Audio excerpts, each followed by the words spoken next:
Hi. So, paper 2 of sociology, this in the syllabus if we see, in the starting it's written perspectives in the study of Indian society. इसमें तीन चीज़ें हैं, Indology, structural functionalism और Marxist sociology. Yesterday we did Marxist sociology, and today we'll do structural functionalism of M.N. Srinivas.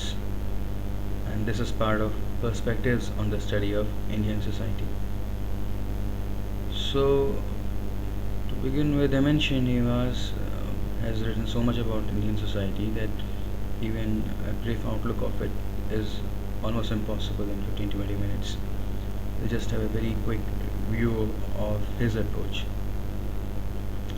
So his is an approach of functionalist, structural functionalist. M.N. Srinivas, when he went to Europe, and he borrowed ideas and methodology from Redcliffe Brown, and he came back and applied that to study Indian society. So he believed that to study India, we should study India through studying village. A sociologist should study a village because a village is a social world through which you can study change happening in Indian society. So rather than building very grand theories, rather than looking from the society from a great height, from ivory tower, study at the village level. And this is called as field study method. This was a departure from the existing methods of his predecessor Ghurre. Ghurre had said Ghurre was more towards book view, that is, he was interpreting Indian society, studying Indian society through religious texts, through books. M.N. Srinivas said that we ought to study Indian society by studying the villages. So, a sociologist should go to a village, collect empirical data, and thereby study the village. Structural functionalism इसलिए बोलते हैं क्योंकि ही says that society में बहुत सारे structures हैं and how these structures are interconnected, interlocked, and how they dependent on each other, how they are functioning. इस तरीके से यू शुड स्टडी. तो विलेज में बहुत सारे स्ट्रक्चर्स हो जाएंगे, जैसे पावर स्ट्रक्चर हो जाएगा, एक कास्ट स्ट्रक्चर हो जाएगा, फैमिली स्ट्रक्चर हो जाएगा. तो इस तरीके से विलेज को स्टडी करो. और ऐसा करने के लिए वो क्यों बोल रहा है? वो कहता है आप सोसाइटी में किसी चीज़ को स्टडी करना है, फॉर एग्जांपल अगर कास्ट को स्टडी करना है तो कास्ट अपने आप में इतनी वास्ट है, you can never finish studying cast.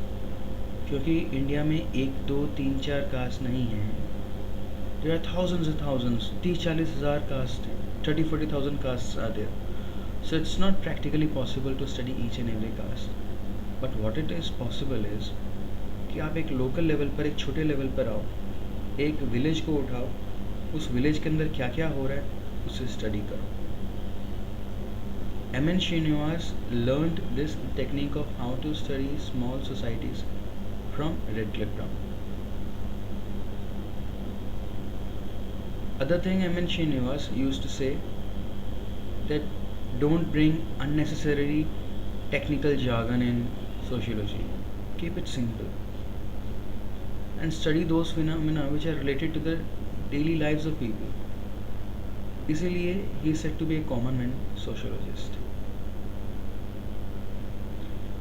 M.N. Srinivas believed that in an Indian society is not so traditional that structures are completely locked into each other,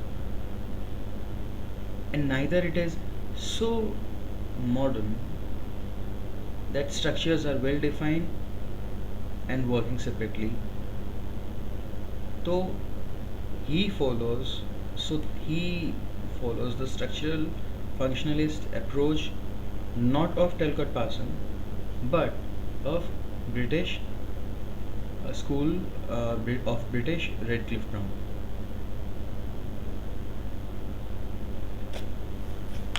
तो ही सेज कि दिस 3 लेवल पे वो जो डिवाइड करते हैं, structural, morphological unit, structural form और structural unit, इसलिए इस तरह से 3 में डिवाइड करके एक किसी भी एक स्ट्रक्चर को उठाओ विलेज के, उसे स्टडी करो, दूसरे स्ट्रक्चर्स को स्टडी करो, and thereby create knowledge about sociology. And इसका एक फ़ायदा ये भी है कि this can help in government programs, and we can assess the success of government programs and initiatives through this. So what are the things we got? That first, he was a structural functionalist, and that he wanted village studies, that he didn't want sociologists to develop grand theories, that he didn't want sociologists to be armchair sociologists, but rather to do field study and to gather empirically arrestable data.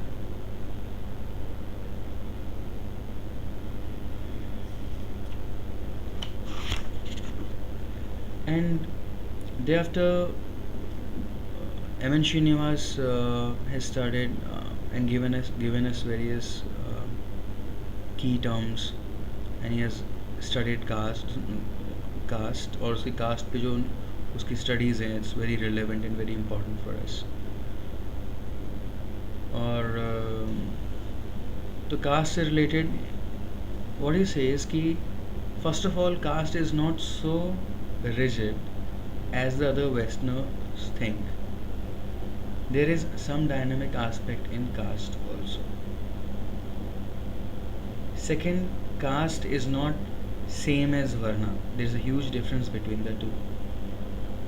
And Varna is not the complete picture, because each Varna is further divided and subdivided into hundreds and thousands of castes. And quite often there exist conflicts not only between two Varnas, but conflict can also exist between castes of the same Varna. Having said that, he still recognized ठीक है, Varna से एक बार एक outlook तो बन जाता है Indian society का, but it's not the complete picture. And then he introduces a concept like Sanskritization and Westernization. Sanskritization का मतलब ये नहीं है कि संस्कृत पढ़ ली. Sanskritization ही says कि किसी भी जगह पर, किसी भी प्लेस पर अगर a lower caste, or it could be even a tribe, it start behaving, it starts imbibing, it start copying, नकल करने लग जाता है the features, the behavior, the ideology of an upper caste in a hope that it can achieve that status.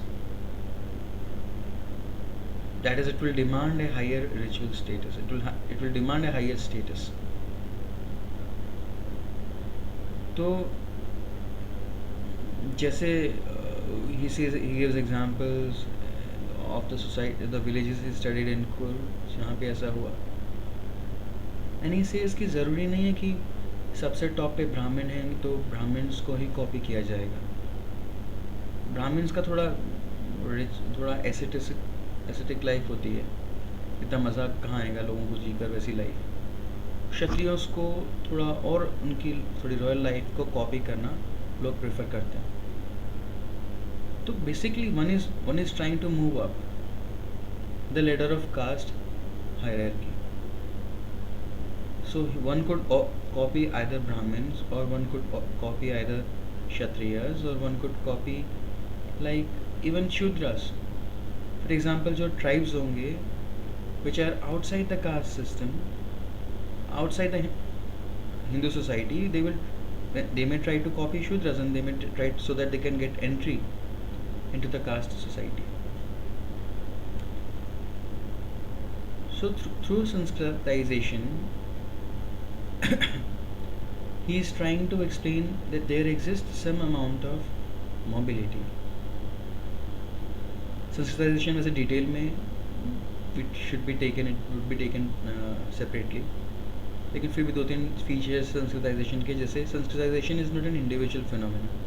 ऐसा नहीं कि एक आदमी जाकर कॉपी करके अपने आप को दूसरी कास्ट का बना लेगा. It usually is a group phenomena. And Sanskritisation he says कि इस सेंसिटाइजेशन होने के लिए भी कुछ कंडीशंस ज़रूरी है. और जैसे कि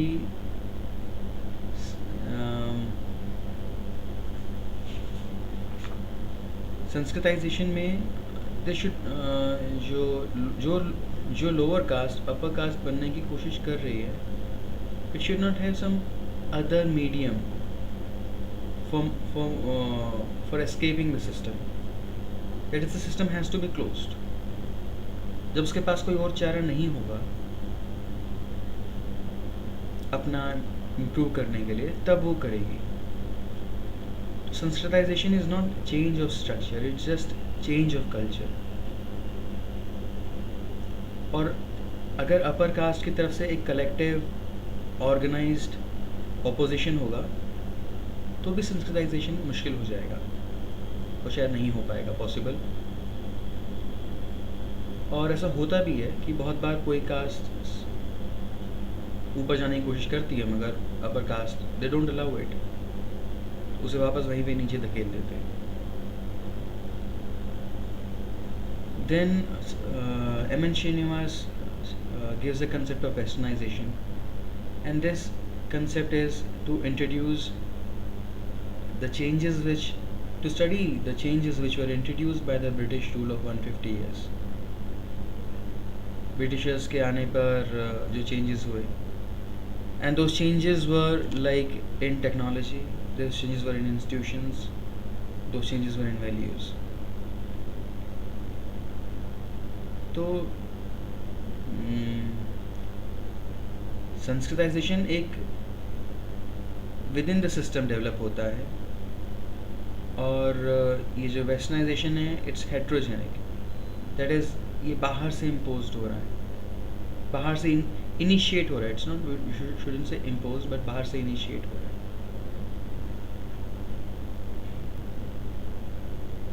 then there is criticism of his approach also. तो क्रिटिसिज्म एज इन की criticism flows from several quarters. For example, TK Oman, he says कि M.N. Srinivas is talking about objective idealism, कि कह तो रहे हैं कि he would be objective, but it's not possible actually, and he is himself not objective. जो data है, he has taken such data which is biased and which is trying to fit into his theories. जैसे कि even M N Srinivas himself accepted कि जब वो village study कर रहे थे पर्टिकुलर जगह पर, तब because he was already interacting and getting data from the upper caste, so he was not allowed, और it was not deem good for him to go to the lower caste wards by the upper caste. तो जो वहाँ के lower caste के बारे में उसने data gather किया, वो अपर कास्ट के थ्रू ही गैदर किया. तो ऑब्वियसली फिर there would be some amount of bias data. Second is Yogendra Singh, he says कि M N Srinivas sociology is conservative sociology, and he says that village cannot represent the complete society.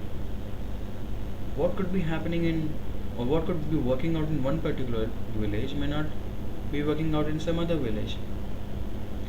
For example, हो सकता है कि पंचायत राज institutes एक village में बहुत अच्छा काम कर रहे हो, वहाँ पे बहुत मोबिलिटी आई हो, लेकिन दूसरे विलेज में ना आई हो. तो basically he is criticising M N Srinivas for adopting village study approach. Then Louis Dumont, and he also criticized M.N. Srinivas And he says कि again you are emphasizing so much on village study, which is not a good idea.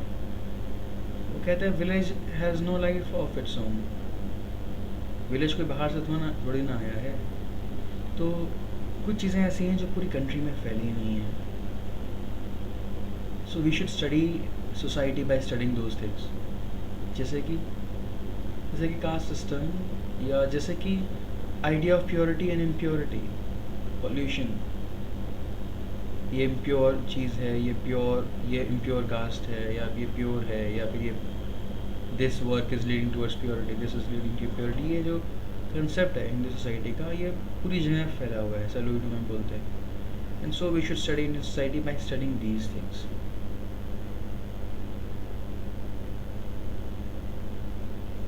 Okay, and yeah, when we are studying caste system, then we can say one more thing. When you studying caste system through the lens of M.N. Srinivas, then M.N. Srinivas एक concept और लेकर आते हैं dominant caste का. वो कहते हैं dominant caste वो है जो पहले कभी एक्स लोअर, मतलब वो पहले कभी लोअर कास्ट रही होगी, मगर बिकॉज को उसको एडवांटेज मिला, या तो वेस्टर्नाइजेशन का, या फिर इंडिपेंडेंस के बाद की वेस्टर्नाइजेशन मतलब गवर्नमेंट इनिशिएटिव्स जो कि मॉडर्न गवर्नमेंट पॉलिसीज़ होती हैं, उनके बेसिस पर उसे बेनिफिट मिला, और उनके पास इतनी पावर आ गई कि they are starting influencing and they are starting making decisions for other castes. Dominant caste होने के लिए 4 कंडीशंस ज़रूरी है. First and foremost numerical strength, कि सबसे ज़्यादा न्यूमेरिकल स्ट्रेंथ हो उस एरिया में, उस विलेज में. Second is economic prosperity. सिर्फ न्यूमेरिकल स्ट्रेंथ से बात नहीं बनेगी अगर इकोनॉमिक प्रॉस्पेरिटी नहीं है. So economic prosperity is also important. Third is they should not suffer from a stigma of pollution. That is caste hierarchy में इतना भी नीचे ना हो, दैट इज़ अनटचेबल ना हो. बिकॉज अनटचेबल्स को प्रॉस्पेरिटी मिल भी जाएगी या न्यूमेरिकल स्ट्रेंथ मिल भी जाएगी, they will not be able to become dominant caste. And the fourth is कि उनके मेंबर्स को एजुकेशन मिले, एजुकेशनल अपॉर्चुनिटीज़ का उन्होंने फ़ायदा उठाया. तो तब ऐसी क्लास एक बहुत ही स्ट्रॉन्ग क्लास बन जाती है, and it starts dominating in political affairs and in other social affairs of the village. और ये जो है कास्ट के 2 स्ट्रक्चर बताते हैं श्रीनिवास, जैसे कि एक है रिचुअल स्ट्रक्चर और एक है सेकुलर स्ट्रक्चर. तो रिचुअल स्ट्रक्चर में एज इन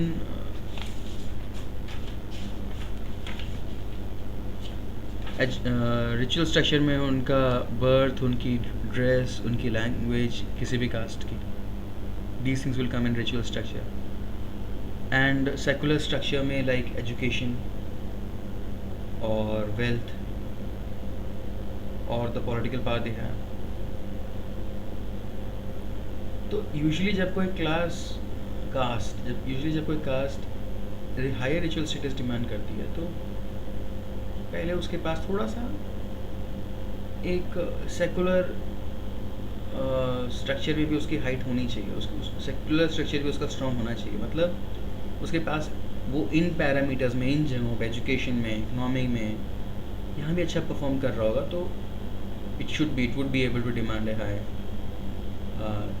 पोजीशन.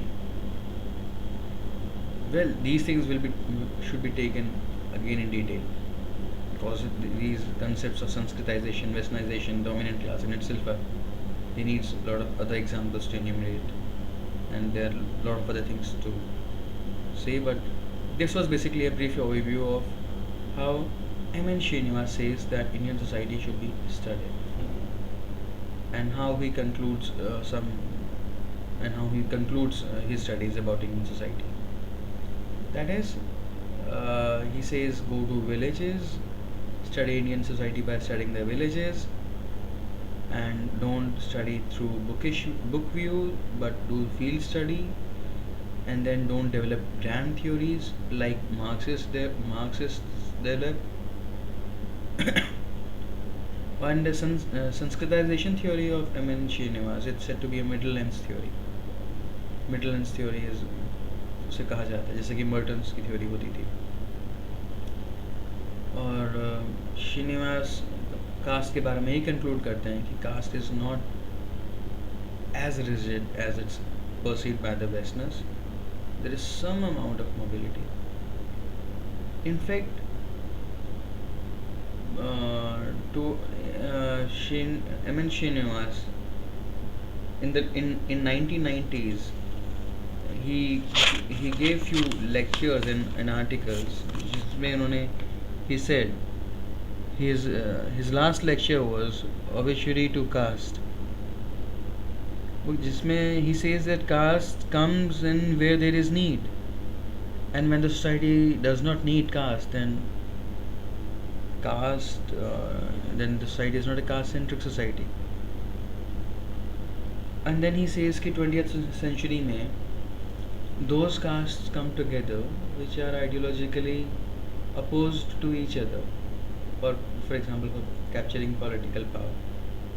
तो हो सकता है दो कास्ट जो कि जिनको आइडियोलॉजी कम्प्लीटली अपोजिट हो, हमेशा कॉन्फ्लिक्ट रहा हो, but they come together to capture caste. So the essence is that the meaning of caste is changing, and this shows the fluid, the dynamic aspect of Indian society. That was all about a brief introduction to M.N. Srinivas' approach to study Indian society. Thank you.